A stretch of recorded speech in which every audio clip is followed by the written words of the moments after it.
what prayer means to people of different religions. Aren't we more alike than we are different? There's so much to learn about my neighbor's faith and what matters to her. But where do I start? Bringing people of different religious backgrounds together to share their beliefs, what inspires them, the stories they have.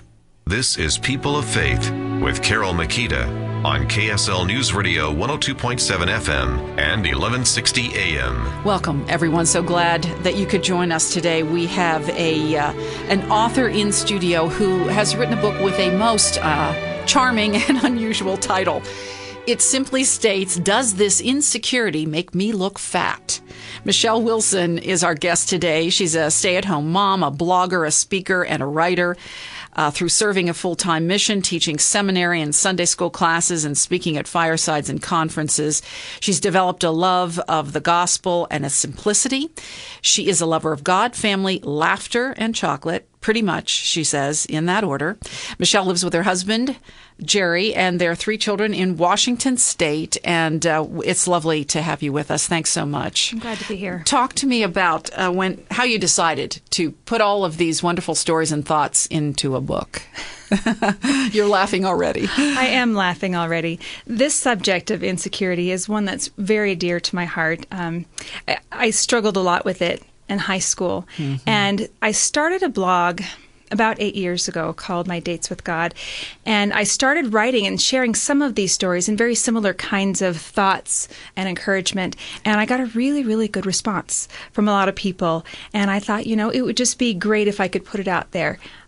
Just to see who else could take the encouragement that I needed. And also, my daughter's 15, and I thought I see some of those similar struggles that I had in high school in her. Mm-hmm. And so I just thought I'd have a go at it.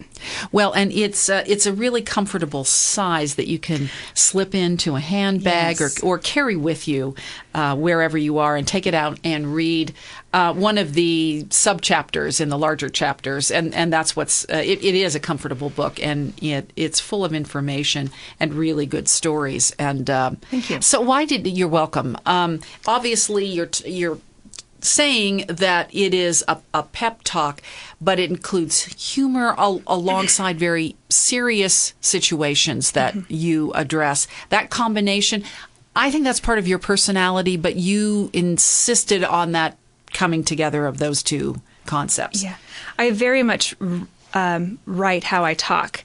A lot of people are writers who love to speak, and I'm a speaker that loves to write. My first love is speaking, and so when I write a book, it's very much as if I was talking to someone. Yeah. And I have to infuse humor because I just love to laugh, and I think that unlocks an ability to learn and just to be able to understand things when you're laughing. So yeah, that very much has a lot of laughter in there, and I've just really, really enjoyed the process of writing. It's been very cathartic to me, but I do love the short chapters. I have a short attention span, and so I like to be able to pick something up and read it and be done in 2 minutes and be able to put it down and not still wonder what's going to happen next. It's important to ponder in this one. And it gives you time to ponder, too. All right, so you begin with a funny subtitle, Pity Party on Aisle 9, but it's a serious comment that you let us in on in terms of, and you mentioned high school, a very difficult time for you. It was a difficult time. The interesting thing, of course, in hindsight, is understanding that most of the difficulty came from within myself, how I perceived myself, and my insecurity. I didn't feel good about myself, and I allowed those feelings to let myself feel bad. And then I acted as though I wasn't smart. And the end being this terrible secret that I hid for a long time. A lot of people didn't know this, so I, of course, decided to put it out in a book, that I ended up not graduating from high school. Mm-hmm. And that was kind of an embarrassment, a major embarrassment for a long time. I'm sure. And, when you want to write something and you want to touch someone, you have to be authentic and you have to be real. And so I decided to put that in there at the very beginning to say, hey, I really, really struggled with this. And because of these choices that I made 20-something years ago, it still affects me now. And how do I work through that process of acknowledging what I did, but letting go of those tough feelings? And they're hard, they're residual, they stay. And so I began this book talking about this pity party just a couple years ago. I thought, okay, I'll try to go back to college again and we'll see what happens. And I look up my transcripts and I see those bad grades, and it just started me on this tailspin of, oh my goodness, maybe I'm not smart. And then, when you feel bad for yourself, everything else piles on. And we can always come up with an amazing list of, and I'm not that, and I'm not that, and I say silly things, and I can't cook well like my friends. And by the end of the day, I just felt awful. It was terrible. You were in a puddle, basically. Complete puddle. It was bad. But the next morning, through a lot of prayer and a good night's rest, I felt a lot better. And one of the reasons why I shared this is because I really want people to understand, as bad as I felt, that I allowed myself to feel, and that I allowed the adversary to join me in my pity party during the day, because he really likes to root us on when we're doing things like that.